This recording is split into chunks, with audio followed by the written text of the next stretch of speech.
Thank you, Mr. Speaker. Mr. Speaker, I didn't bring you any gifts, but my speech is a lot shorter than Representative Baker's, so there's that.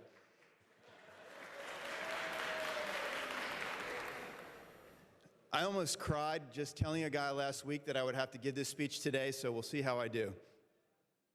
When you get sworn in as a member, and as a quick side note, if we each begin our season of legislative service with a nice swearing in, shouldn't we be leaving with a good cussing out?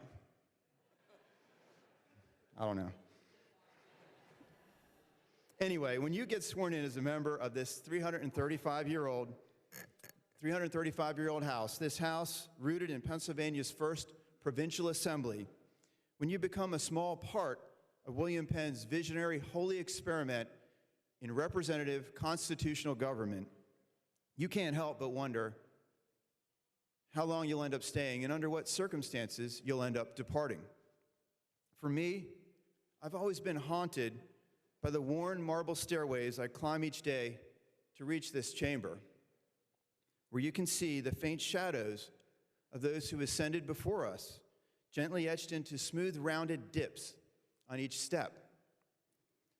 Those subtle grooves on the steps were inscribed by the feet of eager young freshmen and grizzled political old-timers, rising stars and falling stars on cheerful days and on sad days, on the cusps of victories and defeats, through health and illness, intrigue and romance, accomplishment and frustration. Some of those who wore down the marble steps have long since departed from this chamber. Some have long since departed from this earth. And some of us are still here right now. So contemplating those worn steps always made me ponder my time, the invisible bits of marble my own passing feet would wear away to mix with so many others in the Capitol dust. From the history of my district, though, I had a guide and a gut feeling. The 199th district I served was first planted in Cumberland County in 1980. Our first representative, John Bruges, served for 10 years and retired.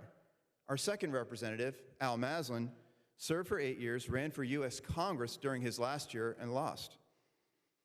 Our third representative, Will Gabig, served for 10 years and retired. So there was the pattern, 10 years, 8 years, 10 years, and if the pattern held true, my term would be 8 years. These men were all role models to me, and so when I made the agonizingly difficult decision to run for U.S. Congress in my 8th year, like Judge Maslin before me, it all somehow felt very inevitable. I was skeptical, of course, about the part where you supposedly lose the race for Congress in your 8th year, but the pattern held indeed. So fair warning to whoever follows my successor after she serves her 10 years. And on that subject, I again thank those of you in this chamber and beyond who supported me in different ways for my congressional run. Your kindness and your confidence in me will always mean so much. So now, here I am, giving my farewell speech, and I'm honored to be joined by some special guests. First and foremost, the woman who, to my pleasant surprise, embraced the idea of me running for state rep in 2010, and then patiently put up with all the crazy consequences of that decision for the next 8 years, my lovely wife, Sharon.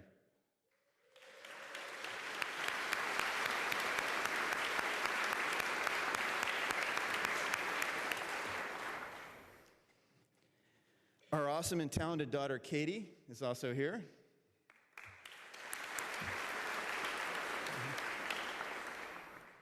Our awesome and talented other daughter, Anna, lives in Seoul, South Korea, so she can't be with us.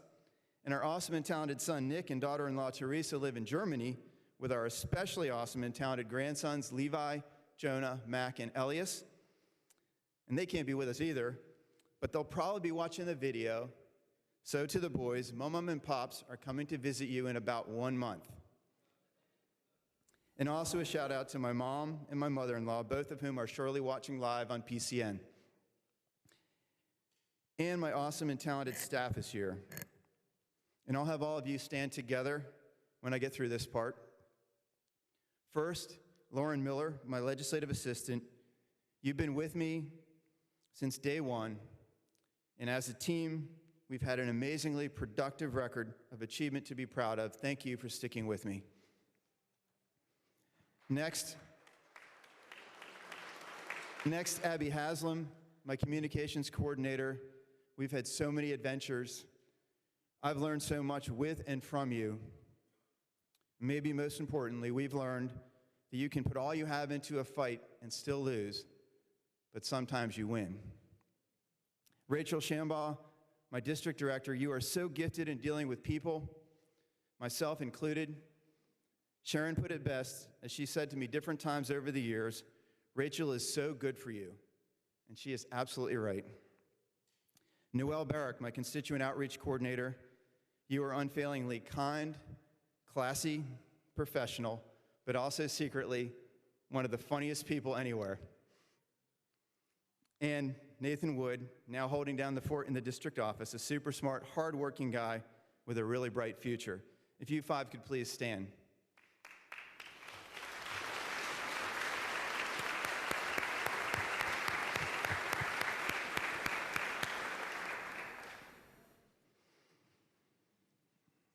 Others, too, I want to thank for allowing me to invest these 8 years in fighting to make a positive difference in Pennsylvania. Of course, the citizens of the 199th District who elected me. It's been the honor and the privilege of a lifetime to serve and represent you. Special thanks to Kerry Golden, Executive Director of the Ag and Rural Affairs Committee, for your generous guidance and expertise getting my first freshman bill, the PA Preferred Act, from our committee to the governor's desk. And for so much good work and help along the way, Spiz, Lynn Bias, Rod Corey, Beth Culp, Clancy Meyer, Kelly Fideli, our Capitol Police and House Security team, leadership staff, committee staff, the clerk's office, Steve Miskin, and all the communication staff, our radio, photography, and video crews, the Capitol tour guides, and so many more. I want to recognize my colleagues in my row here in the hall of the House, who have provided not only constant laughs and encouragement, but are all unparalleled examples of diligence and commitment as legislators. Rob Kaufman, Seth Grove, Kristen Phillips Hill, and also in past sessions, Kurt Schroeder and Maury Gingrich. And also the rest of you, my colleagues here in this House. You are some of the smartest, most talented, passionate, hardworking people I've ever been around. Obviously, I've led a somewhat sheltered life. To the so many sincerely dedicated folks in the advocacy and consulting communities, you too have shaped this journey in ways tangible and intangible that I will always treasure. And I want to thank the press, the Capitol Media Corps and beyond, for the important work you do in holding government accountable to the people it serves. And I even want to thank our friends at the other end of the building, senators and Senate staff. Every accomplishment here is a team effort. Nobody has much individual power, and that's by design. But with help from so many of you, I've gotten some stuff done here that people literally told me could not be done. How cool is that? Over the years, I've called government the paradoxical child of idealism and cynicism. I try to remain optimistic but realistic. There's a battle, and it's not a new battle, that always rages in the halls of power between cynical forces that want to corrupt government to their own ends and idealistic forces that fight to protect and restore genuine freedom. During the years preceding my first term of office, the battle was being won in this assembly by the forces of cynicism. I wasn't here, but I've heard enough from those who were. Power on both sides of the aisle was accruing in the hands of those willing to abuse it. Fear was prevalent, dissent was unwelcome, and leadership authority was being exercised in harsh, oppressive, even illegal ways. But that cynical chokehold on legislative freedom was broken. I had nothing to do with breaking it, but I know many of you in this room and some of you listening from beyond this room did. I don't know exactly who all of you are, but I thank you for your courage in doing so. And in the years since I've been here, it's been deeply encouraging for me to see the steadfast commitment of Speaker Turzai, former Speaker Smith, and our leadership teams to fostering transparency and open debate in the legislative process. So thank you, Mr. Speaker, and leaders on both sides of the aisle. And I would respectfully challenge you to not only hold fast to the gains we've made, but to keep pushing harder to ensure that idealism defeats cynicism in every realm where even today that battle rages. When I first ran for state rep in 2010, I had a political mission statement, but that's something for another day. This is not a speech about policy objectives. I also had a personal mission statement, which I still do my level best to live by. While it touches on some political ground, with your indulgence, I want to share it with you and then apologize for not living up to it.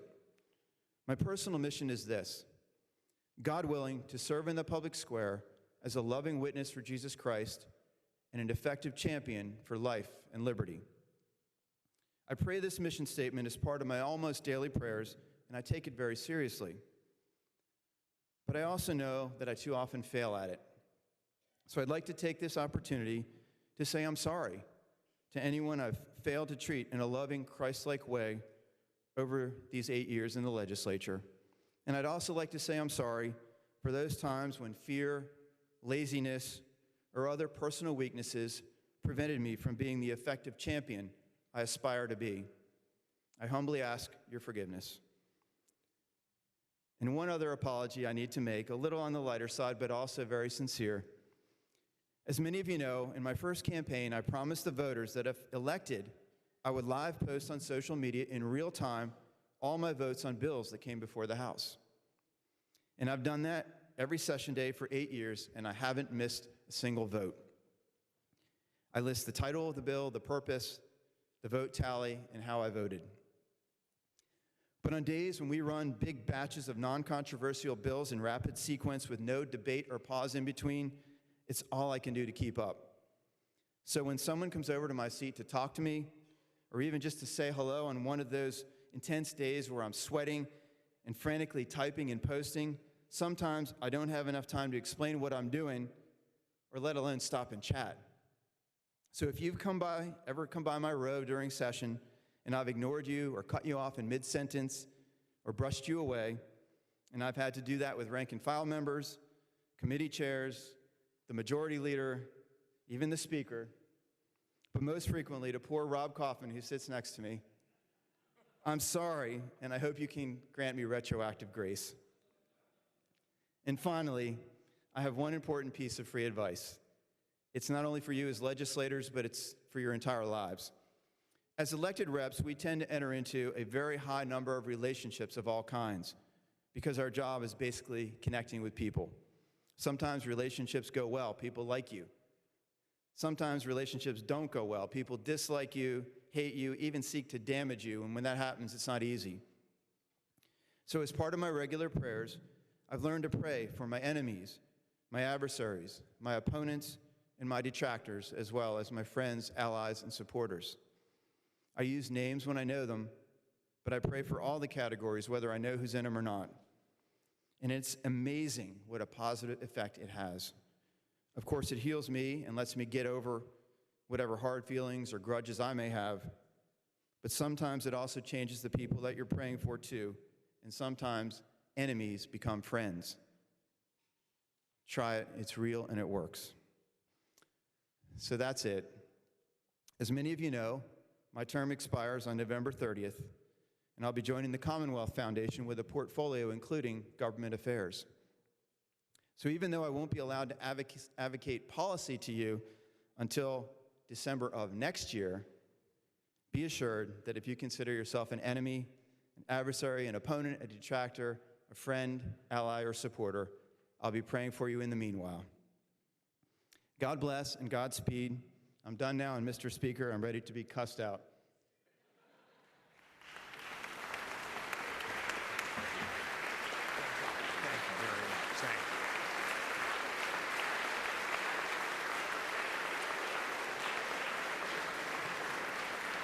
Thank you very much.